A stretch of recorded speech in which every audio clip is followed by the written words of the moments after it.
Welcome back. You're listening to Get Real with Bob and Stacy. Real people, real issues, and real estate. We are joined in the studio today by a very special guest, realtor with their realty partners in Leominster, Brenda Albert. Welcome to the show, Brenda. Thank you. And Stacy's joining us for this segment as well. Stace, welcome back to the show. Yeah, happy to be here. And we have loan officer Brian Gallagher from Ross Mortgage just to round out the panel. Good to be here. So why don't we talk a little bit about the areas that you cover, Brenda? What's going on out in north central Massachusetts these days? Well, I cover Westminster, Gardner, Fitchburg, Leominster, and the surrounding areas. Westminster's a great town, and not just because myself and Brian grew up there. It happens to actually be a great place right now, real estate-wise, too, right? Right. It's also where I grew up. Yes, it's a great place right now. It's consistently stayed marketable.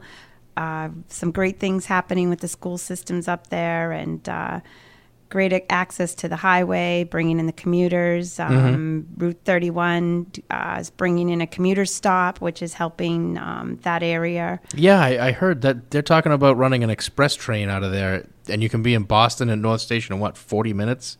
Something crazy like that? Right. I'm not sure if it's the express train, but it is a train going into Boston. There's they're working on a parking lot right now on the corner of 31, so yeah, it'll give the people that are working in the city an opportunity to get into the city quicker and have the country living. Yeah, and Westminster really is country living.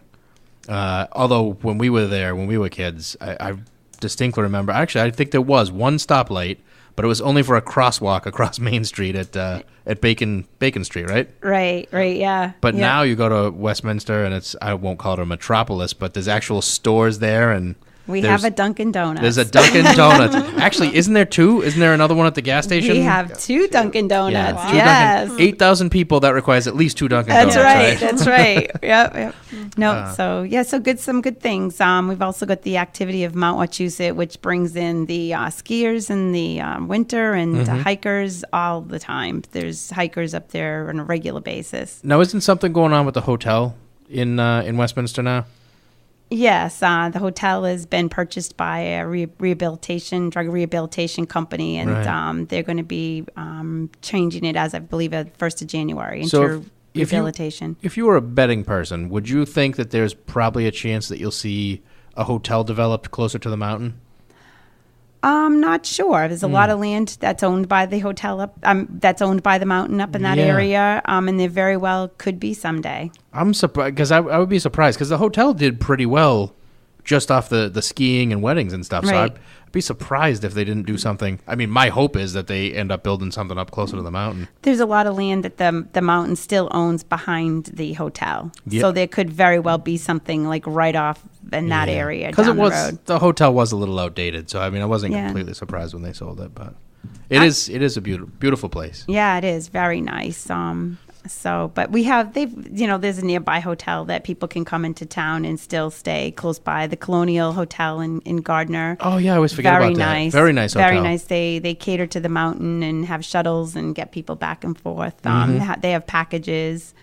Yeah. And that hotel is almost, I mean, it's right on the line, right, with Westminster, isn't it? Yes, right on the line. Yep, right off of Route 140. Yeah. It's a great place to go. Great dinners, restaurants. So if anybody's heading up in that area, it's a great great place to go. And as far as the types of people that are looking at a place like Westminster, you see a lot of first-time buyers go there, or do they end up maybe over the line in, say, Hubbardston or Gardner or one of the other surrounding towns? Because I know Westminster's gotten I don't want to say expensive because it's not expensive relative to things on 495, but certainly a little pricier than you'd see in Gardner, for instance. Right. Westminster's a little bit pricier than some of the surrounding towns. But what you do find is the younger couples that grew up in the area or grew up in the town, went through the school systems, they want to be there. They try to buy houses in the town. So if you can get $160,000, $170,000 house, then you're probably going to get a first-time buyer that grew up in town that want to stay there. And is there a price point that low in Westminster right now? Or is it tough? It's tough. There are a few every once in a while that are $150,000, $160,000, $170,000. And what about Gardner? I mean, there's got to be some good deals there, Right. now. If people want to move into Gardner, they can get a real nice house, like 120s, 130s. I mean, something that doesn't require a whole lot of work, but older home. But they could get into a decent neighborhood for that 130 type number, high 120s. A lot of multis in Gardner as well? Or? Yes, multifamily opportunities there, more so than in Westminster. Westminster has very few multifamily opportunities. And I don't want to put you on the spot, but, rent, you hear everywhere you go, rents are going through the roof. Is that happening in Gardner? I mean, I know you're not going to be seeing Boston rents out in Gardner, but relatively speaking, are the rents increasing out there as well? Yeah, they're about $800 on an hour, on a low end, and then they could be a little bit higher than that. Wow. Westminster's got some 800 also dollar type rentals that are Studios? Some of the studios smaller. You start getting into housing, and you're probably $1,200-$1,300 or more for a house rental in Westminster. So it just makes sense to buy. It does. Yeah. Yeah, it does. So what about the surrounding areas as far as places to work? Would you say Westminster's more of a bedroom community still than anything else, or are there jobs out there as well? We have some big employers that are in Westminster. We have Tyco, and we've got Aubuchon's and Raynor, and so we've got some companies that people do still live in town and are able to get some jobs there. And the Mountain does some hiring of locals people too. Really? But yeah, the biggest percentage of people probably do travel out. Yeah. And into the cities. Yeah. How about the school systems in Westminster? Still top notch? I'm an alumni of so am I. Oakmont, and we've got a couple alumni here. And Stacey, you're outnumbered 3-1 right now. Yes, she is. Yeah. I personally have personal experience myself, and my kids went through the school system, and I have nothing but good to say about it. It's a big draw to the area. Parents want to be there in the town because of the school system. When's the last time you went to the high school? Couple months ago. Oh, okay. So you've seen it recently then. I went when my sister is much, much younger, and myself and other family members went, I don't know, it must have been 8 or 9 years ago. And I hadn't realized they redid the entire thing. When I went there, it was straight out of the 60s. I mean, they hadn't changed anything.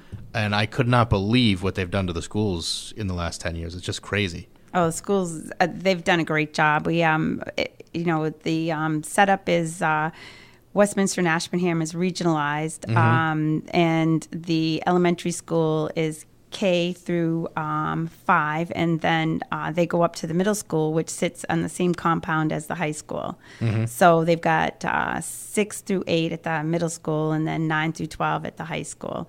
So the kids regionalize at the middle school level. So the Ashburnham kids and the Westminster kids meet at that point. Yeah. And then they graduate together. So, and the classes are running 160 kids, 150 smaller classes. And I think it was only maybe 100 in my graduating class, but that was more than 5 years ago, we'll say. Yeah. Well, I hate to tell you, I'm more than you guys. You're a little more than 5 years as well. I'm well more. Yeah. So, getting back to Gardner a little bit, I know it's a good place to go if you're looking, if you're a first-time buyer, you're going to get some, a lot of bang for the buck. You actually had a really interesting listing out there recently. Why don't you tell us a little bit about that? I listed and sold the S.K. Pierce haunted house and on West Broadway in Gardner.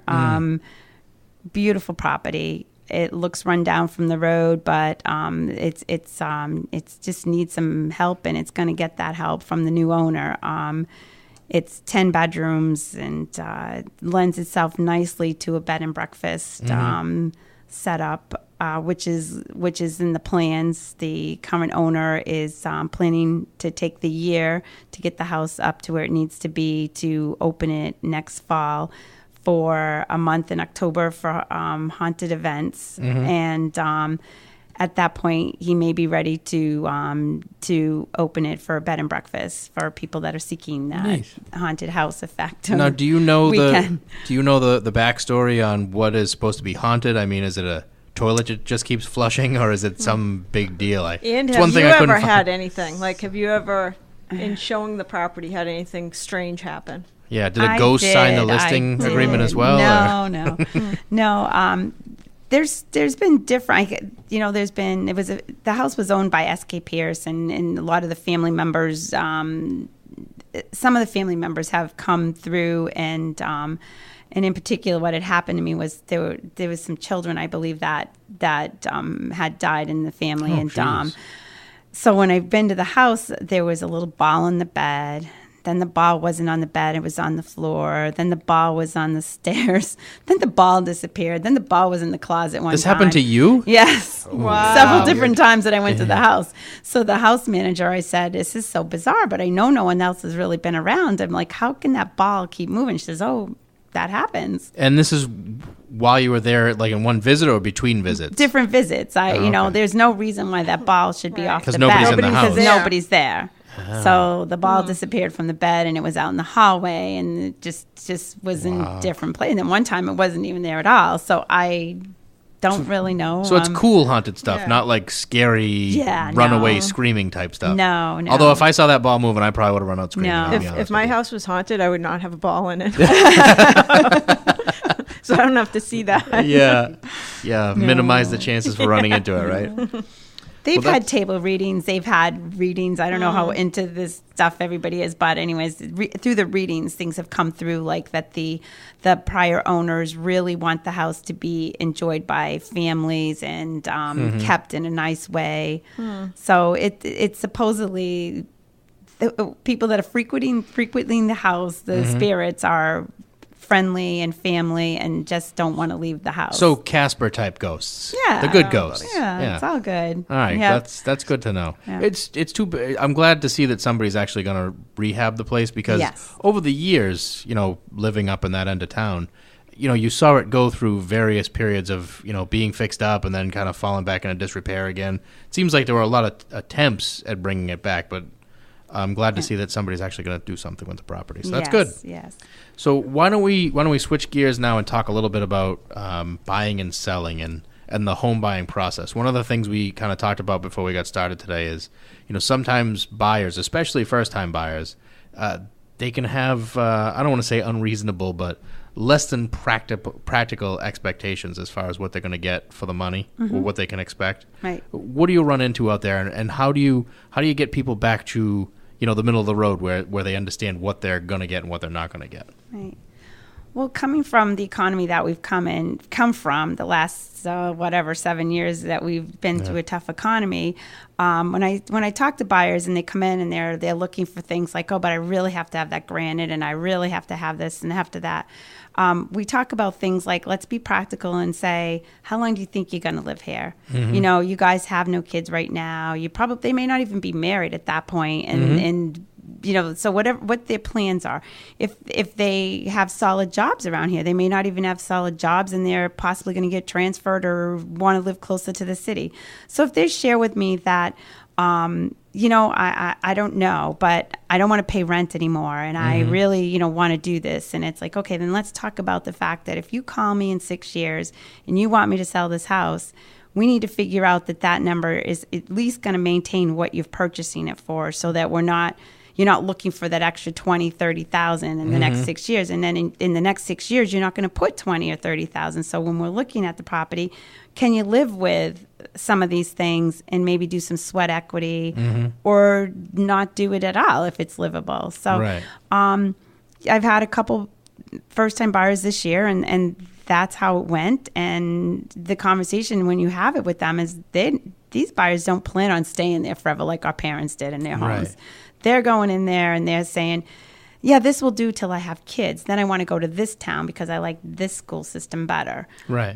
So you just try to work with that first-time buyer to just lead them down a path of the financial benefit to it all. Like, let's not overkill. Let's not go out there and pay top dollar for something when, in fact, let's pay $50,000 less. And maybe it's not that perfect house you want to get in the end. Right. There's nothing wrong with Formica countertops. Right. Absolutely. Especially if they're new Formica. They almost look like granite now anyways. Yep. And I think that's one of the things that kind of gets lost on people buying houses. And I'm sure you see the same thing, Stace, is that, they want the best of everything. But you're not going to get the best of everything in the first house you buy. I mean, it's a starter home. Right. Most people end up staying there for what, 3 to 5 years? Yep. Maybe 6 on the outside, but And I think that's a good way of presenting it to people is don't look at what it has to have now. Save it for your next house. This is just to get in on, not paying rent anymore, having the tax deductions, having something that's your own. And when you move up, then you can start looking at all those other things because then you'll have the money to pay for them. Right. I also think that we don't live in our homes like we did 30 years ago. Like, I went home every day after school, but now most kids go to like daycare after school, and you spend so little time in the house. Like, I'm at my house a couple hours at night and then a little bit on the weekends. Mm-hmm. So you don't need like crazy upgrades or a massive house if you're never there. You're working and doing other things. Yeah, lifestyles have changed. Yes, yeah, absolutely. They're both working. It's and dual income households, and kids, it's rarer and rarer to see like a home where it's a stay-at-home mom or dad. Right. So Right. Yeah. And the kids are in 14 sports, and they're not home till 9 o'clock at night, and then they're out all the weekends. Yes. Right. Yeah. Right. Yeah, things have changed a lot. Right. And you do have to be, you have to have good dialogue with that buyer, and you have to be able to ask the right questions. And I think that the 25 years that I've been doing real estate, I've gotten to a point that I can pretty much sit down with somebody and just ask those questions and say, where do you think you're going to be? What do you think you're going to do? And let's talk about, because I've seen people buy houses and then not be able to get out of it because of this economy we've just come from. Right. So now it's like, let's think differently. Do you really need those things? Right. And let's pick one thing. Yeah. Oh, they get so hung up on the price. They buy the house next to a gas station because it saves them $20,000, but they're not thinking how hard it's going to be to unload it later. Right. Same thing whenever somebody tells me they want to look at one-bedroom houses or finance a one-bedroom house. I mean, those are tough to move again, aren't right. Unless you're going to sit there for a little while and be okay with it, right. you know, and that's okay. There's a buyer for everything. Yes. And there might be a buyer for that one-bedroom house, but they just have to understand. Yeah, you're not going to have a bidding war. These are your challenges Yeah. when it comes time to sell. Yeah. Well, Brenda, you did a great job. Thanks for coming on the show today. And anybody that's listening that's interested in buying or selling anywhere in the territories that Brenda covers, which is North Central Mass, Westminster, all the surrounding towns, and even outside of that, you can reach Brenda at 978-621-3168. Again, it's 978-621-3168. Stay tuned. We've got more coming up after this.